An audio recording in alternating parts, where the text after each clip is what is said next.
നമ്മുടെ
Sunday school കുടുംബത്തിലെ എല്ലാ പ്രിയപ്പെട്ട അംഗങ്ങൾക്കും സ്നേഹപൂർവമായ അഭിവാദനം. നമ്മുടെ ഓൺലൈൻ പ്രോഗ്രാം വളരെ വിജയകരമായി മുന്നേറുന്നു എന്നതിൽ നമുക്ക് എല്ലാവർക്കും സന്തോഷിക്കുകയും ദൈവത്തെ മഹത്വപ്പെടുത്തുകയും ചെയ്യാം. ഈ മഹാ സംരംഭത്തിൽ ഭാഗഭാക്കാകുന്ന എല്ലാ കുഞ്ഞുങ്ങൾക്കും അതിനുവേണ്ടി അധ്വാനിക്കുന്ന രക്ഷകർത്താക്കൾക്കും അധ്യാപകർക്കും സൺഡേ സ്കൂളിൻ്റെ ഒഫീഷ്യൽസിനെല്ലാം ദൈവകൃപ സമൃദ്ധിയായി ഉണ്ടാകട്ടെ എന്ന് പ്രാർത്ഥിക്കും. നമ്മുടെ രണ്ട് പ്രധാന കാര്യങ്ങളെക്കുറിച്ച് കഴിഞ്ഞ ആഴ്ചയിൽ നിങ്ങൾ അറിഞ്ഞതാണ്. ഒന്ന്, നമ്മുടെ സൺഡേ സ്കൂൾ ദിനം. രണ്ട്, മിഡ് ടേം എക്സാമിനേഷൻസ്. ഈ രണ്ട് കാര്യങ്ങളിൽ നമ്മുടെ എല്ലാം ആത്മാർത്ഥമായ സഹകരണം ഉണ്ടാകണം. പരീക്ഷ എന്നത് ജയിക്കാനും തോക്കാനുമുള്ള ഒരു സംവിധാനം അത്രമല്ലല്ലോ. നമ്മൾ പഠിക്കുന്നത് ഒന്നുകൂടെ റിഫ്രഷ് ചെയ്യാനും അത് ഓർത്തെടുക്കാനും ചിന്തിക്കാനും പ്രസൻറ്റ് ചെയ്യാനുമുള്ള ഒരു നല്ല അവസരമാണ് നമ്മുടെ പരീക്ഷ. അതുകൊണ്ട് ആരും പരീക്ഷയെ ഭയപ്പെടുകയോ ഒന്നും ആവശ്യമില്ല. അതുകൊണ്ടാണ് ജയമോ തോൽവിയോ അല്ല ഇതിനകത്ത് കാര്യം. നമ്മൾ അറിയുക, അറിവ് വർദ്ധിപ്പിക്കുക, അത് പറഞ്ഞു കൊടുക്കുക എന്നുള്ളത് മാത്രമാണ്. നമ്മുടെ ഈ ഓൺലൈൻ പ്രോഗ്രാമിൻ്റെ പൊതുവെയുള്ള നാമം ജീസസ് കോൾസ് മീ എന്നതായിരുന്നുവെന്ന് എല്ലാവരും അനുസ്മരിക്കുമല്ലോ. ആ തലക്കെട്ട് നമുക്ക് വളരെ ആകർഷകമായി തോന്നണം. കാരണം ഈ സംരംഭത്തിലേക്ക് നമ്മളെ കൊണ്ടുവരുന്നത് യേശു ക്രിസ്തുവാണ്. അദ്ദേഹം വിളിക്കുന്നു എന്നാണല്ലോ നമ്മുടെ ഈ ശീർഷകത്തിൻ്റെ അർത്ഥം. യേശു എന്നെ വിളിക്കുന്നു. Jesus calls me.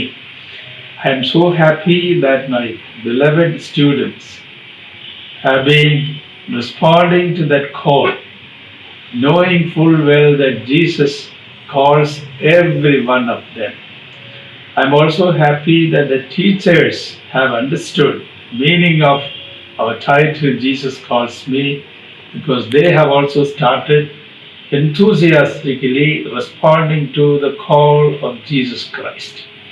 I am also happy that the officials of the Sunday School have accepted this by responding positively to the call from Jesus Christ. So the call comes from Jesus Christ our Lord.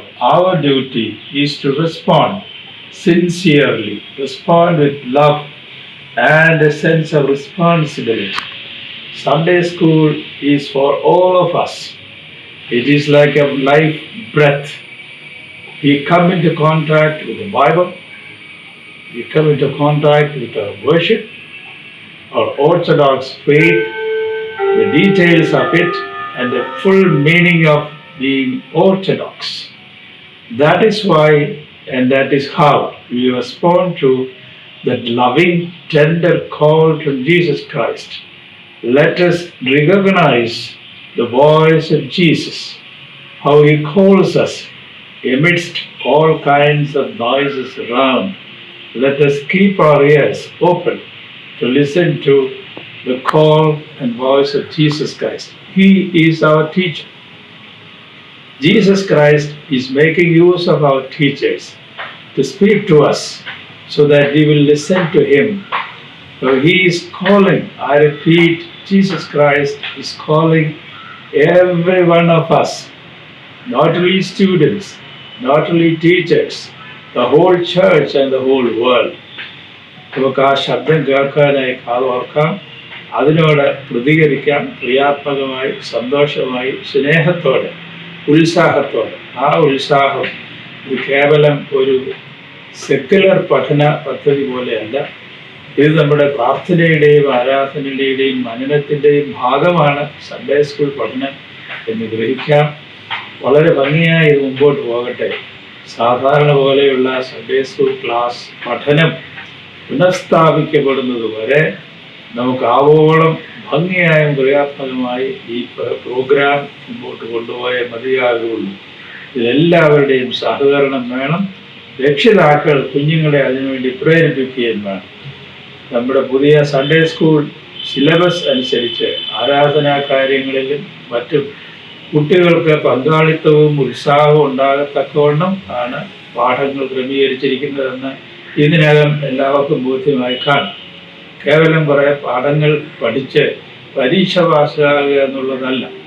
നമുക്ക് സഭയോടും സഭയുടെ നാഥനോടുമുള്ള അടുപ്പവും സ്നേഹവും കടപ്പാടും വർദ്ധിപ്പിച്ചു കൊണ്ടുവരുവാൻ യേശു ക്രിസ്തുവിനെ സ്നേഹിക്കാൻ ഒരു മുഖാന്തരമായി നമ്മുടെ സൺഡേ സ്കൂൾ തീരട്ടെ. നമുക്കെല്ലാം കാതോർക്കാം. യേശു ക്രിസ്തു വിളിക്കുന്നു. Jesus calls me and he is calling me and you. Let us learn to respond to that call of Jesus Christ. May God bless you all. Thank you very much.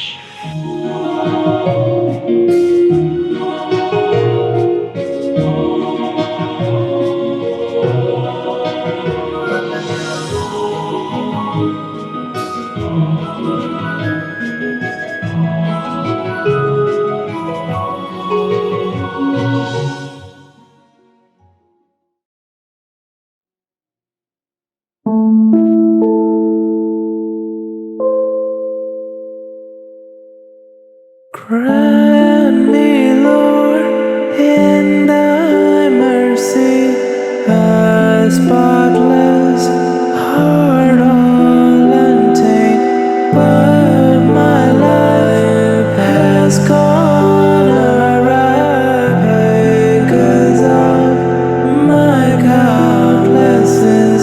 Listen to my pleas, renew thy right spirit within me.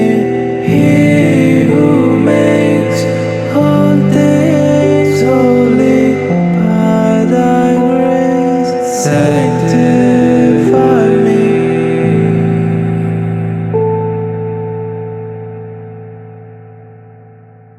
Renew thy Holy Spirit in me, Lord, thou merciful.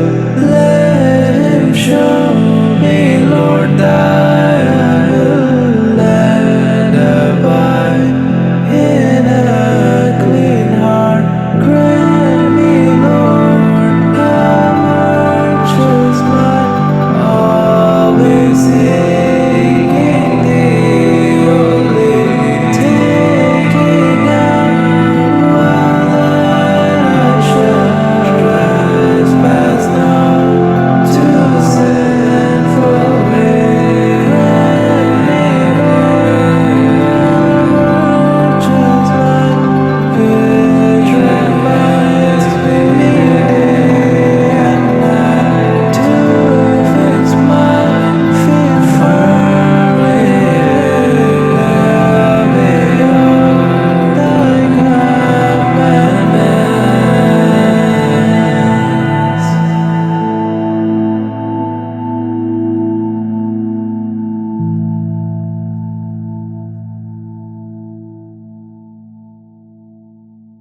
എൻ്റെ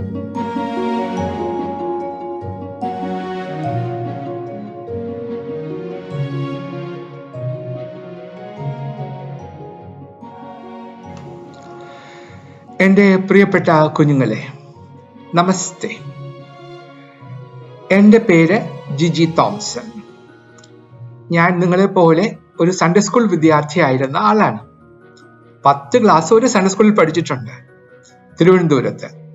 ഇപ്പോൾ വീണ്ടും Sunday സ്കൂളിലെ കുഞ്ഞുങ്ങളോട് സംസാരിക്കാൻ എനിക്കൊരു അവസരം കിട്ടിയിരിക്കുന്നു. അതിൽ ഞാൻ വളരെ സന്തുഷ്ടനാണ്. ഞാൻ ഇന്ന് നിങ്ങളോടൊരു കഥ പറയാം. ഈ കഥ വേദപുസ്തകത്തിലുള്ള കഥയാണ്. ഇത് പഴയ നിയമത്തിലുള്ള കഥയാണ്. അതുകൊണ്ട് തന്നെ നിങ്ങൾ വായിച്ചിരിക്കാൻ മിക്കവാറും സാധ്യതയില്ല. ഈ കഥ ഏത് ഭാഗത്തെന്നറിയാമോ? രാജാക്കന്മാരുടെ പുസ്തകം. 2 പുസ്തകമുണ്ട്. 1 രാജാക്കന്മാർ, 2 രാജാക്കന്മാർ. രാജാക്കന്മാരുടെ 2 പുസ്തകങ്ങളുണ്ട്. അതിൽ രാജാക്കന്മാരുടെ 2-ാം പുസ്തകത്തിലെ 13-ാം അധ്യായത്തിൽ പറയുന്ന ഒരു കഥയാണിത്. ഞാൻ ആ കഥ മുഴുവൻ വേദപുസ്തകത്തിൽ നിന്നും വായിക്കുന്നില്ല. കഥ അങ്ങ് പറയാം, അതല്ലേ എളുപ്പം. ഈ ഇസ്രയേലിൽ ഒരു യുവരാജാവ് ഉണ്ടായിരുന്നു. കഷ്ടിച്ച് 16-17 വയസ്സ്. 16-17 വയസ്സുള്ളപ്പോൾ തന്നെ രാജാവായി. അപ്പൊ അദ്ദേഹത്തിന് വലിയ പരിശീലനമൊന്നുമില്ല, പരിചയമില്ല, എക്സ്പീരിയൻസ് ഇല്ല. അദ്ദേഹത്തെ പരിശീലിപ്പിക്കുന്ന ഒരാളുണ്ടായിരുന്നു. അദ്ദേഹത്തിന്റെ പേരായിരുന്നു എലീശ. വലിയ പ്രവാചകനായിരുന്നു. അദ്ദേഹമാണ് യുവരാജാവിന് വേണ്ട മാർഗങ്ങളൊക്കെ പറഞ്ഞു കൊടുക്കുന്നത്. എന്ത് ചെയ്യണം, എങ്ങനെ ചെയ്യണം എന്നൊക്കെ പറഞ്ഞു കൊടുക്കുന്നത് ഈ എലീശ പ്രവാചകനായിരുന്നു. അദ്ദേഹത്തിന്റെ മെന്റർ ആയിരുന്നു. MENTOR, mentor. അദ്ദേഹം രാജാവൊക്കെ ആയി കഴിഞ്ഞപ്പോഴത്തേക്കും പെട്ടെന്ന് എലീശ പ്രവാചകൻ വയസ്സായി. അദ്ദേഹം മരണക്കിടക്കയിലായി. അത് കണ്ട് യുവരാജാവ് ഒത്തിരി സങ്കടപ്പെട്ടു. അദ്ദേഹം മരിച്ചു പോയാൽ പിന്നെ ആരാണ് എന്നെ വഴി നടത്തുന്നത് എന്നൊക്കെ പറഞ്ഞ് സങ്കടപ്പെട്ട് അദ്ദേഹത്തിന്റെ കട്ടിലിന്റെ അടുത്ത് ചെന്ന് മുട്ടുകുത്തി നിന്ന് കരയാൻ തുടങ്ങി. അപ്പൊ എലീശ പ്രവാചകൻ പറഞ്ഞു, നീ നിന്റെ അമ്പും വില്ലും എടുക്ക എന്ന് പറഞ്ഞു. എന്നിട്ട് പറഞ്ഞു, കിഴക്കേ കിളിവാതിൽ തുറക്ക് എന്ന് പറഞ്ഞു. കിഴക്കേ കിളിവാതിൽ തുറന്നു. എന്നിട്ട് പറഞ്ഞു, അമ്പെയ്യുക എന്ന് പറഞ്ഞു, ഷൂട്ട് എന്ന് പറഞ്ഞു. ഉടനെ യുവരാജാവ് ഉന്നം വെച്ച് അതിൽ കൂടി ആ കിളിവാതിലൂടെ ഷൂട്ട് ചെയ്തു. അത് കഴിഞ്ഞിട്ട് അദ്ദേഹം പറഞ്ഞു, നിന്റെ അമ്പെടുത്ത് നിലത്തടിക്കുക എന്ന് പറഞ്ഞു. അപ്പൊ യുവരാജാവ് ഈ അമ്പെടുത്ത് 3 പ്രാവശ്യം താഴെ അടിച്ചു. 1, 2, 3 എന്നിട്ട് അങ്ങ് നിർത്തിക്കളഞ്ഞു. അപ്പൊ എലീശ പ്രവാചകന് ദേഷ്യം വന്നു. എടുത്ത് പറഞ്ഞു, നിന്നോട് ഞാൻ 3 പ്രാവശ്യം അടിക്കണം എന്നല്ലല്ലോ പറഞ്ഞത്. നീ എന്തിനാണ് 3 പ്രാവശ്യം അടിച്ചിട്ട് നിർത്തിയത്? നീ 3 പ്രാവശ്യം അടിച്ചു നിർത്തിയത് കൊണ്ട് നീ ശത്രുക്കളെ 3 പ്രാവശ്യമേ തോൽപ്പിക്കുകയുള്ളൂ. നീ ഒരുപാട് പ്രാവശ്യം അടിച്ചുകൊണ്ടിരിക്കണമായിരുന്നു എന്ന് പറഞ്ഞു. ഇതാണ് കഥ. ഇതിലൊരു വലിയ തത്വം അടങ്ങിയിട്ടുണ്ട്. എന്താണെന്നോ നോക്കൂ. പെർസിവറൻസ് എന്നൊരു വാക്ക് നിങ്ങൾ കേട്ടിട്ടില്ലേ?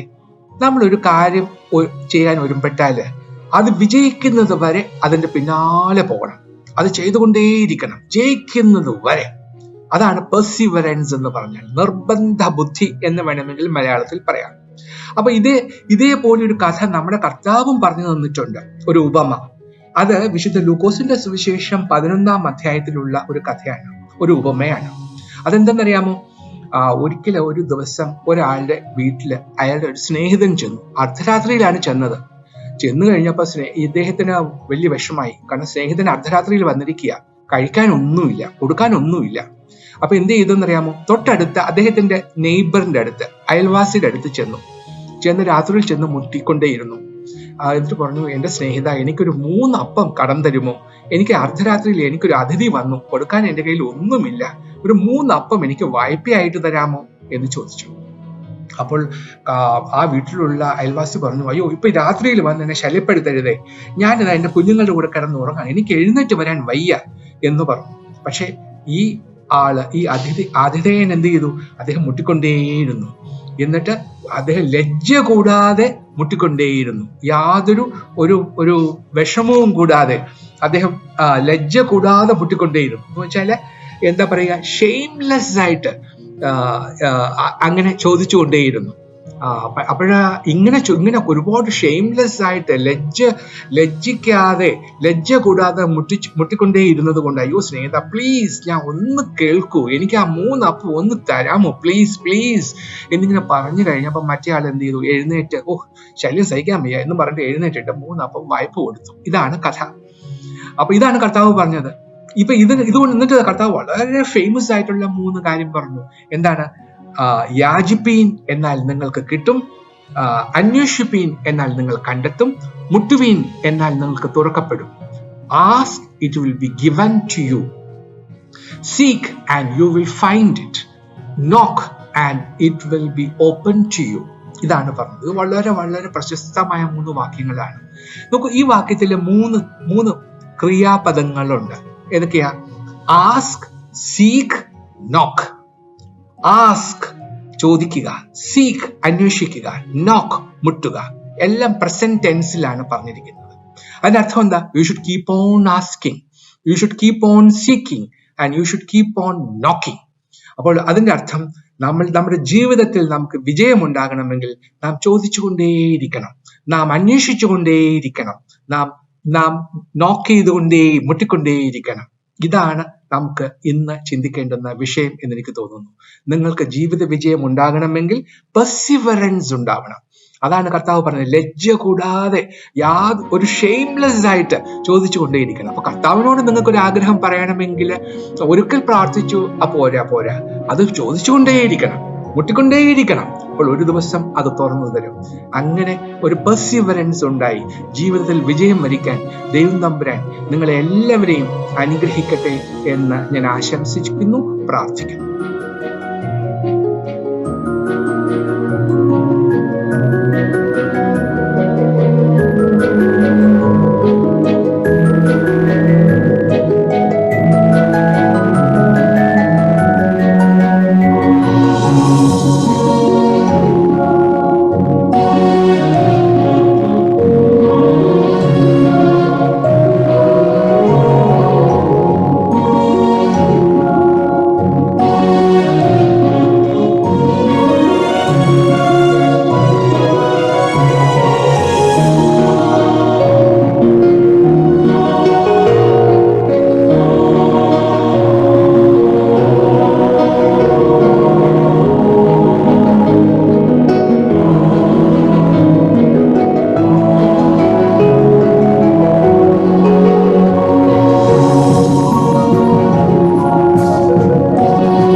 എല്ലാ കൂട്ടുകാർക്കും ദൈവതിരുനാമത്തിൽ സ്നേഹവന്ദനം. കഴിഞ്ഞ ആഴ്ച ക്ലാസ്സിലൊക്കെ ശ്രദ്ധിച്ച് കേട്ടോ? ആരെക്കുറിച്ചാണ് നമ്മൾ പഠിച്ചത്? വിശുദ്ധ കന്യകമറിയാമിനെ കുറിച്ചല്ലേ? യേശുക്രിസ്തുവിന്റെ അമ്മയായ ദൈവമാതാവായ വിശുദ്ധ കന്യകമറിയാമിന്റെ കഥയാണ് കഴിഞ്ഞ ആഴ്ച നമ്മൾ പഠിച്ചത്. അതുപോലെ വിശുദ്ധ കന്യകമറിയാമിനോടുള്ള മധ്യസ്ഥ പ്രാർത്ഥനയും നമ്മൾ പഠിച്ചു. പാഠം 19 മാർത്തോമാ ശ്ലീഹ. Lesson 19 Saint Thomas the apostle of India. ഈ ആഴ്ചയിലെ മനപ്പാഠവാക്യം: നിങ്ങളോട് ദൈവവചനം പ്രസംഗിച്ചു നിങ്ങളെ നടത്തിയവരെ ഓർത്തുകൊള്ളുവിൻ. നിങ്ങളോട് ദൈവവചനം പ്രസംഗിച്ച് നിങ്ങളെ നടത്തിയവരെ ഓർത്തുകൊള്ളുവിൻ. എബ്രായറിന്റെ 13:7 വാക്യം. The verse to be memorized: Remember your leaders, those who spoke the word of God to you.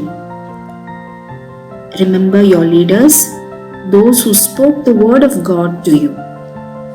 Hebrews chapter 13 verse 7. നിങ്ങളോട് ദൈവവചനം പ്രസംഗിച്ചു നിങ്ങളെ നടത്തിയവരെ ഓർത്തുകൊള്ളുവിൻ.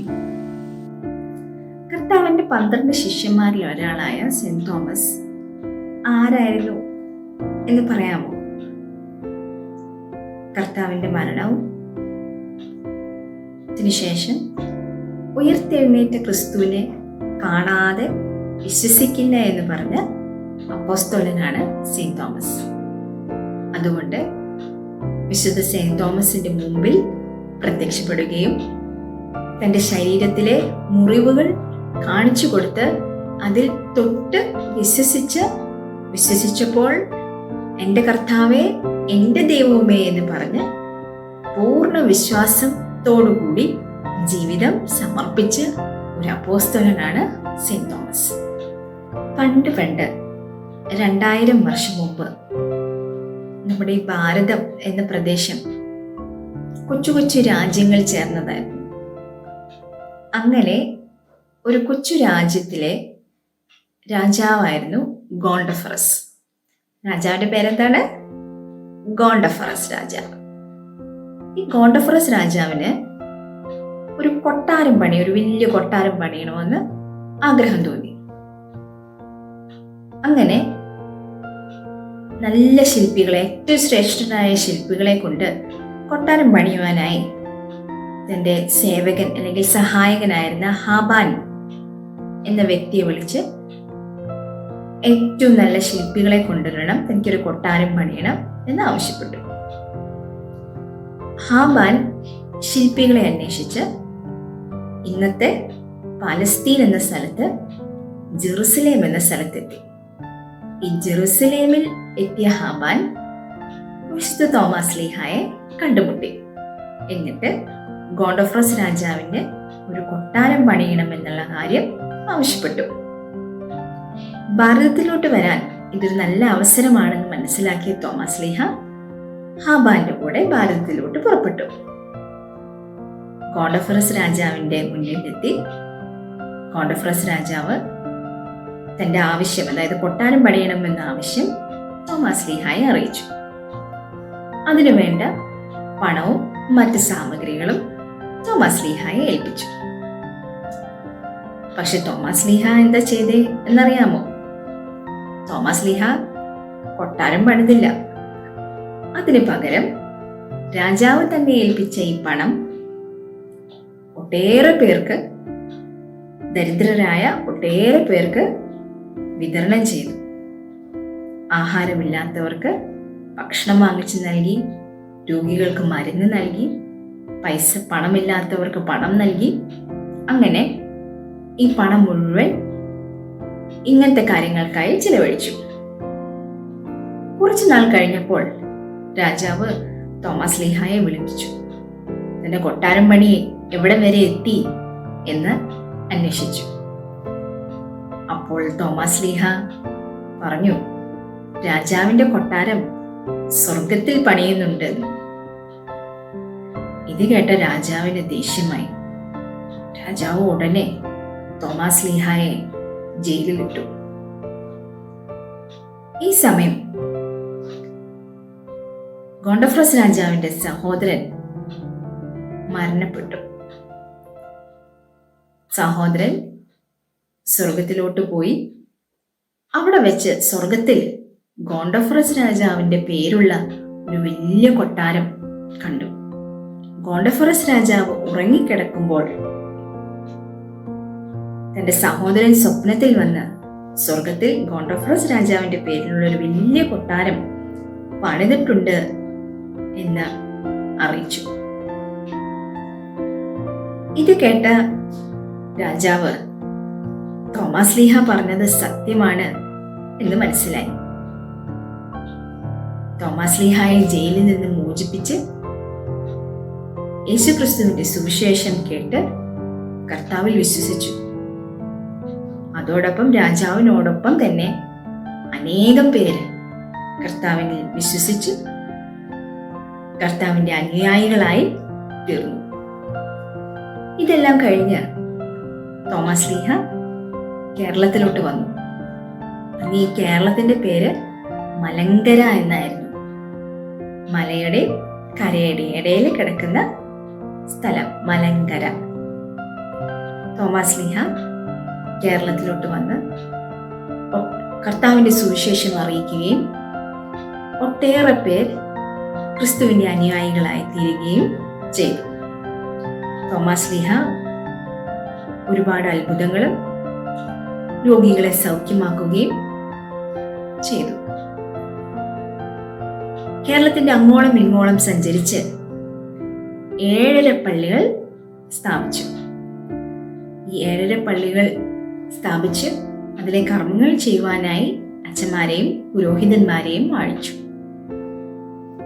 ഈ 7 പള്ളികളിൽ ഏറ്റവും പ്രധാനപ്പെട്ട പള്ളിയാണ് നിരണം പള്ളി, പരുമലയ്ക്കടുത്തുള്ള നിരണം പള്ളി. മറ്റ് പള്ളികൾ ഏതാണെന്ന് കണ്ടുപിടിക്കാൻ ശ്രമിക്കണം. കേരളത്തിൽ സുവിശേഷം അറിയിച്ചതിന് ശേഷം തോമസ് ലീഹ ഇന്നത്തെ തമിഴ്നാട് ആ പ്രദേശങ്ങളിൽ പോയി ഇന്നത്തെ ചെന്നൈക്ക് അടുത്തുള്ള മൈലാപ്പൂർ എന്ന സ്ഥലത്ത് എത്തുകയും അവിടെ വെച്ച് തോമസ് ലീഹായുടെ ശത്രുക്കൾ ആക്രമിച്ച് തോമസ് ലീഹായെ കുത്തിക്കൊല്ലുകയും ചെയ്തു. തോമസ് ലീഹ മൈലാപ്പൂർ എന്ന സ്ഥലത്ത് മരണപ്പെടുകയും അവിടെ അടക്കുകയും ചെയ്തു. തോമസ് ലീഹായുടെ രക്തസാക്ഷിത്വം വഹിക്കുന്ന ഈ ദിവസമാണ് ജൂലൈ 3. സെന്റ് തോമസിന്റെ രക്തസാക്ഷിത്വം മരിച്ച ദിവസം ഓർമ്മിച്ച് സെന്റ് തോമസിന്റെ പേരിൽ നമ്മൾ ജൂലൈ 3 പെരുന്നാൾ കൊണ്ടാടും. അതുപോലെ തന്നെ കുറച്ച് വർഷങ്ങൾക്ക് ശേഷം തോമസ് ലീഹായുടെ തിരുശേഷിപ്പുകൾ, അടക്കം ചെയ്ത തിരുശേഷിപ്പുകൾ ഭാരതത്തിൽ നിന്നും എഡേസ എന്ന സ്ഥലത്ത് കൊണ്ടുപോയി അവിടെ അടക്കി. ഈ എദേസ എന്ന് പറയുന്ന സ്ഥലം ഇന്നത്തെ തുർക്കിക്ക് അടുത്തുള്ള ഒരു സ്ഥലമാണ്. ഈ എദേസയിൽ കൊണ്ടുപോയി അവിടെ അടക്കിയ ഓർമ്മയ്ക്കായി ഡിസംബർ 21 സെന്റ് തോമസിന്റെ ഓർമ്മ നമ്മൾ കൊണ്ടാടും. അങ്ങനെ ഭാരതത്തിൽ അങ്ങോളം ഇങ്ങോളം പല സ്ഥലങ്ങളിൽ നടന്ന് കർത്താവിന്റെ സുവിശേഷം അറിയിച്ച് തോമസ് ലീഹായെ നമ്മൾ ഭാരതത്തിന്റെ അപ്പോസ്തലൻ എന്ന് വിളിക്കുന്നു.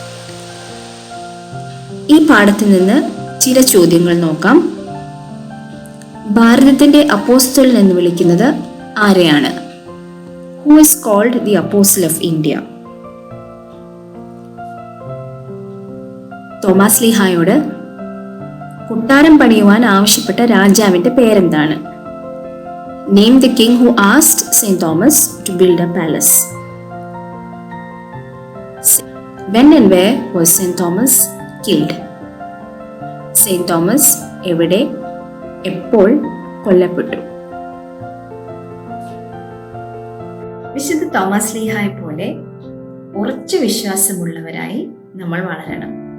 അതുപോലെ നമുക്ക് ചുറ്റും പ്രയാസം അനുഭവിക്കുന്നവർ, അതായത് ഭക്ഷണമില്ലാത്തവർക്ക് ഭക്ഷണവും, രോഗികൾക്ക് മരുന്നും, ദരിദ്രർക്ക് പണവും കൊടുത്ത് കർത്താവിൻ്റെ സുവിശേഷം നമ്മുടെ ജീവിതത്തിലൂടെ കർത്താവിൻ്റെ സുവിശേഷം മറ്റുള്ളവർക്ക് പകർന്നു കൊടുക്കുവാനും നമ്മൾ ശ്രദ്ധിക്കണം. എല്ലാ കുഞ്ഞുങ്ങളെയും ദൈവസന്നിധിയിൽ സമർപ്പിച്ചുകൊണ്ട് നിർത്തുന്നു.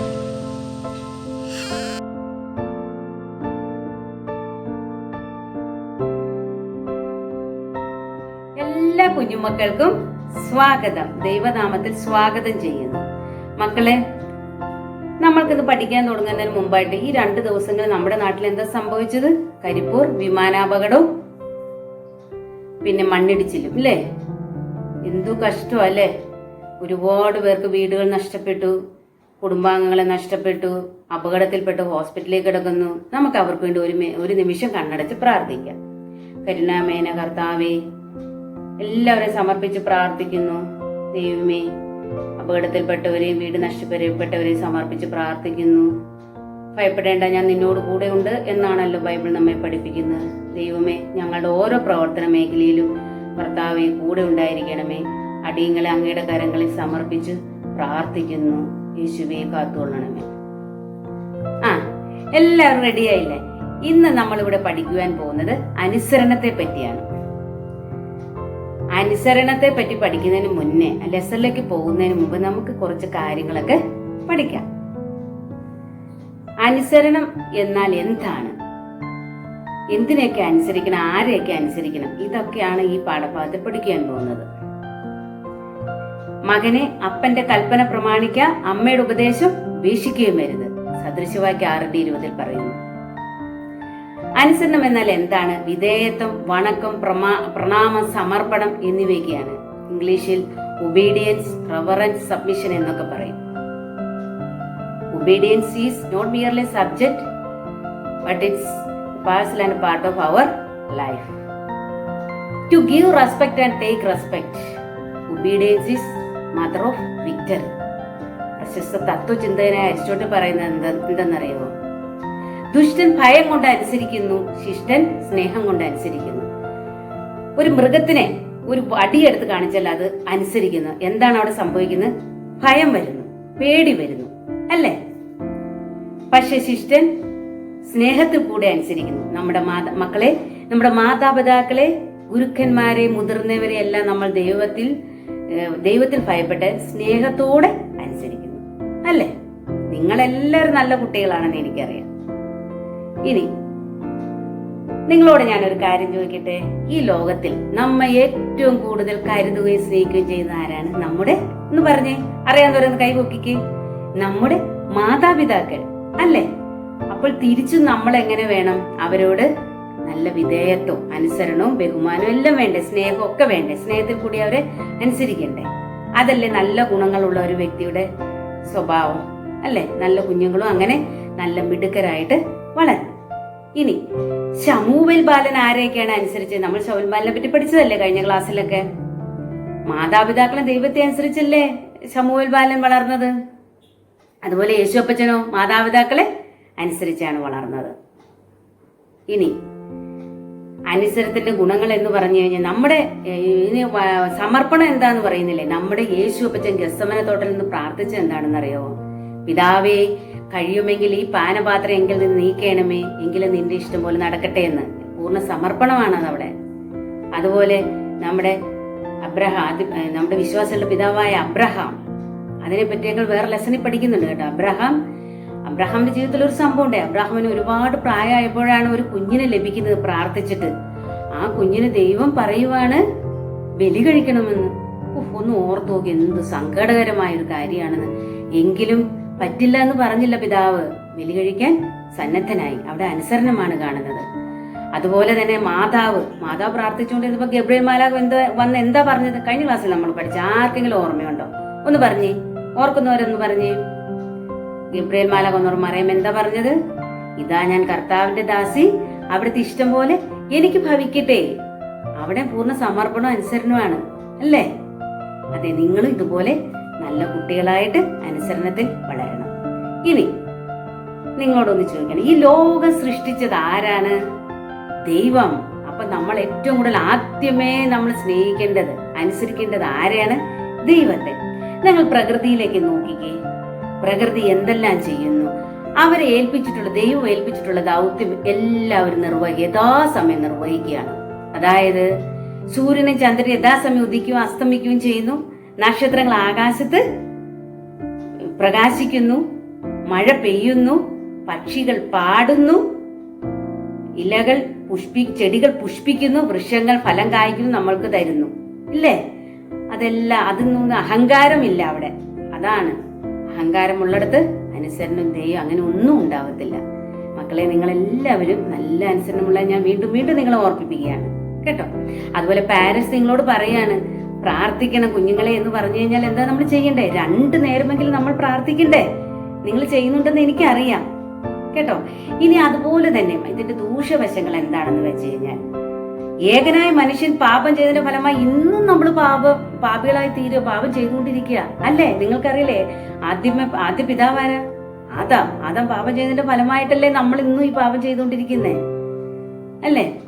ഇനി ഒരു തള്ളയാടിന്റെയും കുട്ടിയുടെയും കഥ നമുക്ക് പഠിക്കാം.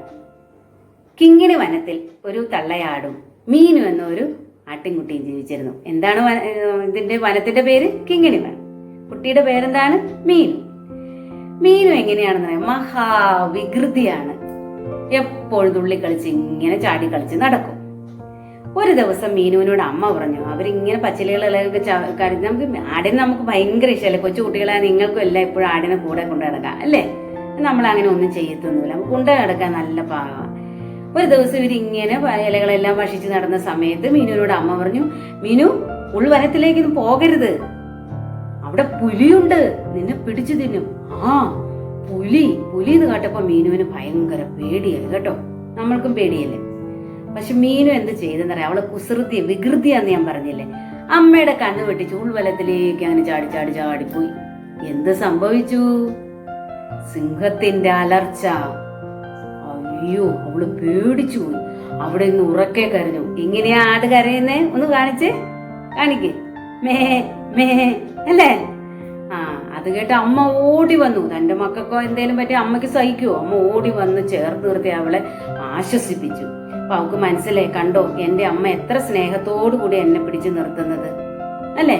അപ്പൊ ഞാൻ ചെയ്ത് തെറ്റായിട്ട് കൂടെ ഞാൻ അവൾ അമ്മയോട് ക്ഷമ പറഞ്ഞു. മക്കളെ, നിങ്ങൾ അങ്ങനെ നിങ്ങളുടെ പാരന്റ്സ് എന്തെങ്കിലും പറയുമ്പോൾ നിങ്ങൾക്ക് തെറ്റാണെന്ന് ബോധ്യം വന്നു കഴിഞ്ഞാൽ നിങ്ങൾ എപ്പോഴും സോറി പറയണം, ക്ഷമ ചോദിക്കണം കേട്ടോ. അതൊക്കെ ഒരു നല്ല ഉത്തമ കുട്ടിയുടെ ഒരു നല്ല സ്വഭാവമാണ് കേട്ടോ. ഇനി നിങ്ങളുടെ ലെസൺ ഒന്ന് എടുത്തേ, പേജ് നമ്പർ 102 ഒന്ന് എടുത്തേ. അതിൽ കുറെ പ്രവർത്തനങ്ങൾ തന്നിട്ടുണ്ട്, 5-6 പ്രവർത്തനങ്ങൾ തന്നിട്ടുണ്ട്. അതിൽ ശരിയായതിന്റെ നേരെ ടിക്ക് മാർക്കും തെറ്റായതിന്റെ നേരെ ഇൻഡു മാർക്കും ഇടാം, ട്രൂ ഓർ ഫാൾസ്. നിങ്ങൾക്കറിയാലോ, നിങ്ങൾക്ക് വായിക്കാൻ അറിയാമല്ലെങ്കിൽ പാരന്റ്സിന്റെ അടുത്ത് ചോദിച്ചിട്ട് അത് ചെയ്യണം. അതുപോലെ ഇതിലെ മനഃപാഠവാക്യമാണ് സദൃശ്യവാക്യം 6:20. മകനെ, അപ്പന്റെ കൽപ്പന പ്രമാണിക്കുക, അമ്മയുടെ ഉപദേശം ഉപേക്ഷിക്കുകയും വരുത്. ഇനി 2-3 ക്വസ്റ്റ്യൻസ് തരാം. ശമൂവേൽ ബാലൻ ആരെയൊക്കെയാണ് അനുസരിച്ചത്? യേശു കർത്താവ് ആരെയൊക്കെയാണ് അനുസരിച്ചത്? നാം നമ്മുടെ ജീവിതത്തിൽ ആരെയൊക്കെയാണ് അനുസരിക്കേണ്ടത്? എല്ലാവർക്കും ഇഷ്ടപ്പെട്ടോ? കഥയും ഈ പാഠഭാഗം ഇഷ്ടപ്പെട്ടോ? നിങ്ങൾ ഇനി അടുത്ത ക്ലാസ്സിൽ വരുമ്പോൾ നല്ല കഥ പറയാനും പാട്ട് പാടാനൊക്കെ റെഡി ആയി വരണം കേട്ടോ. നമുക്ക് ഒരുമിച്ച് ഇന്ന് പാടുകയൊക്കെ ചെയ്യാം കേട്ടോ. അപ്പം കരുണാമയന കർത്താവ് നമ്മളെ എല്ലാം അനുഗ്രഹിക്കട്ടെ എന്ന് നമുക്ക് പ്രാർത്ഥിക്കാം. പ്രാർത്ഥിച്ചുകൊണ്ട് നമുക്ക് നിർത്താം ക്ലാസ്. സർവേശ്വര, അടുത്ത ക്ലാസ് വരേക്ക് അടിയങ്ങളെ എല്ലാവരും ഇതുപോലെ ഒത്തൊരുമിച്ച് വരുവാനും ഞങ്ങൾ പാഠഭാഗങ്ങൾ പഠിക്കുവാനും ദൈവമേ ഞങ്ങളെ പ്രാപ്തരാക്കണേ, ഞങ്ങളുടെ കൂടെ ഉണ്ടാകണമേ എന്ന് ഞങ്ങളുടെ കരങ്ങളെ സമർപ്പിച്ച് പ്രാർത്ഥിക്കുകയാണ്. യേശുവേ ഞങ്ങളെ കാത്തുകൊള്ളണമേ എന്ന് പ്രാർത്ഥിക്കുന്നു. ഇനി നിങ്ങൾ ഇതെല്ലാം നിങ്ങളുടെ ടീച്ചറിന് സബ്മിറ്റ് ചെയ്യണം കേട്ടോ. അറിയാൻ വയ്യാത്ത പാരന്റ്സിനോട് ചോദിച്ച് ടീച്ചറിന് സബ്മിറ്റ് ചെയ്യണം.